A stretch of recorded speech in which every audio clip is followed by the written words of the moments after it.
Wala na ng fishlock dito sa pag-explain, no? So may nagtanong kasi kung ilang buwan po daw tayo maka-harvest ng saging. So nagdepende po yan sa similya ng saging na ginagamit natin. So kung malaki po, advance po talaga yun magbunga. Kagaya doon sa isang area namin na malalaki yung ginamit namin doon. So sakto 9 months, may lumalabas na po na puso. So paglabas ng puso bilang at lumabas na lahat ng bunga, pwede na po natin tanggalan ng puso. Bilang na naman po tayo ng 100 to 110 days bago tayo maka-harvest. Kung malaki na similya yung ginagamit natin, ganito po kalaki. Pag ganito po kalaki, mas maganda po kung marami kayong source sa saging na ganito kalaki yung similya na gagamitin natin.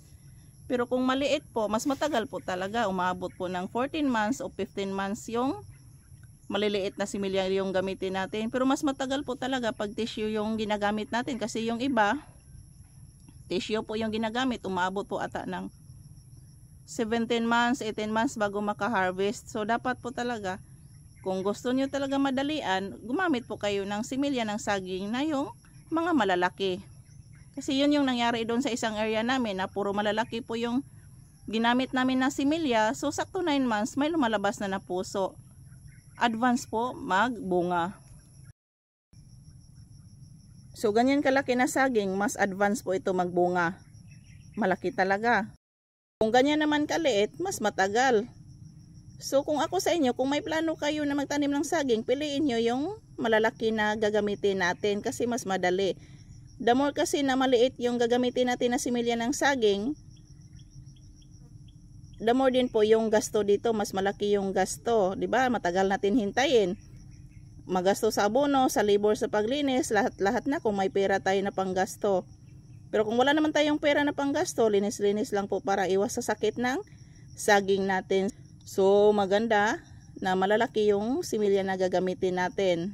Sa pagkakaalam ko kasi, pag tissue yung ginagamit natin sa saging, umaabot ata ng 18 months bago tayo maka-harvest. While yung malalaki na similya yung ginagamit natin, 1 year, maka-harvest na tayo. So malaki yung diferensya sa tissue kumpara doon sa malaki na similya. Yung maganda lang sa tissue, kung wala ka talagang source sa similya ng saging, tissue yung ginagawa sa iba. Kasi yung tissue, marami kang ma-produce na similya doon. So kagaya sa amin, buti na lang na nakalibre kami ng similya ng saging. Yung gasto lang namin dito lahat, labor, sa pagkuha doon sa area, labor sa pagtanim, labor sa paghakot, at saka sa krudo ng bonggo. Yun lang po. Nakasave kami ng malaki sa similya ng saging.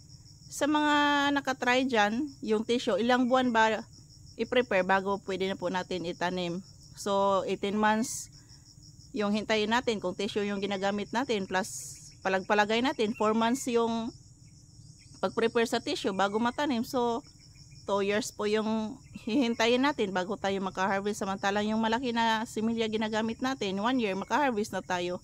So may 1 year na behind po doon sa tissue at saka yung sa malaki na similya.